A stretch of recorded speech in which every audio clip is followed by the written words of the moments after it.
Ejército, sinandungan si Ellie sa mismong araw ng Pasko sa Siargao para makasamang i-celebrate ang Christmas party ng Ejército Clan. Nagpasko nga si Ellie kasama sina Andy at kinabukasan nga si Jake naman ang kasama nito para makasama din ang kanyang lolo Erap na miss na nga ang kanyang apo.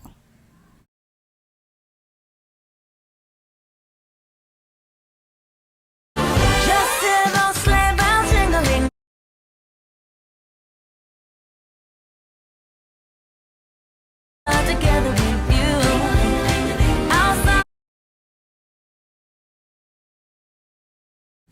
Ang saya nga ng Ejército Clan Christmas Party. Kompleto ang magpipinsan. Hindi naman nga nakasama ni Jake ang kapatid na sina Jacob at Jerica sa reunion. Kaya si Ellie talaga ang kanyang sinundo para makasama ito. Nasa ibang bansa nga kasi ang kapatid ni Jake at doon nagpasko.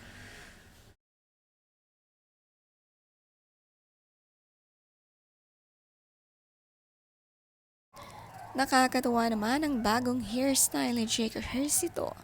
Nagpakulay nga ito ng blonde at tila K-pop ang naging look. Tinanong nga niya si Ellie kung bagay ito sa kanya. Ito ang sagot. Look like K-pop. Ibang level na si Jake Ejército.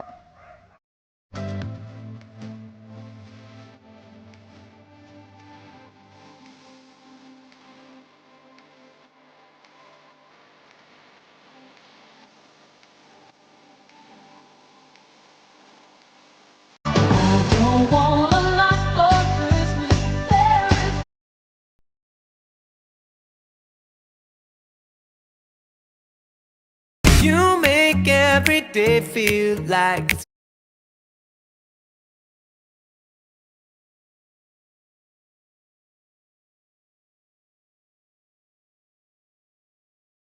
Ang saya-saya ng party ng Ejército Clan, talagang hindi nawawala ang masayang reunion. Kainan sa kanilang Pasko. Napasaya nila ang Tatay Erap. Nakapula nga halos ang lahat para mas masaya ang pagdiriwang nila.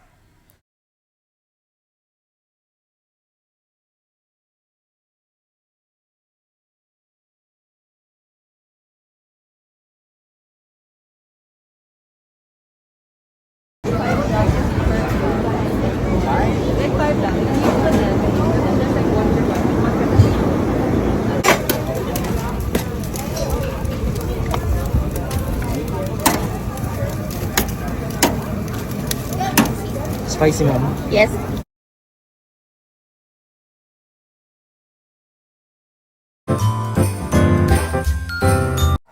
Ang pagkain napakarami, appetizer, dessert, catering at food stalls. Busog talaga ang lahat. Sa dami nga ng pagkain nakahanda. Ganito nga sila mag-celebrate ng Pasko. Mas maraming pagkain, mas masaya.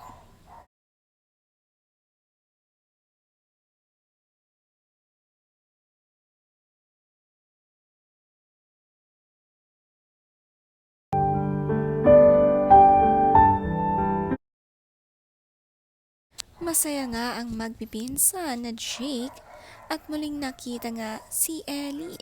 Ang kanilang baby whale forever, ito nga ang tawag nila kay Ellie.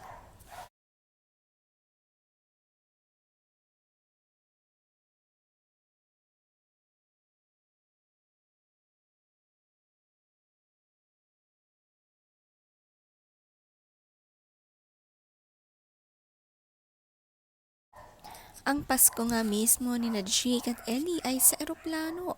Pero masaya kahit walang Christmas tree at Christmas dinner. Basta magkasama sila, ito ang mahalaga.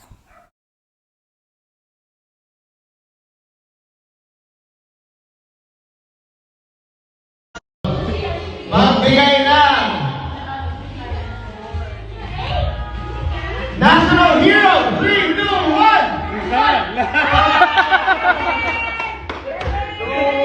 Ang saya naman, may pa-games din ang kanilang reunion. Tuwang-tuwang lahat, solve na solve sila sa ganitong sama-sama at salo-salo.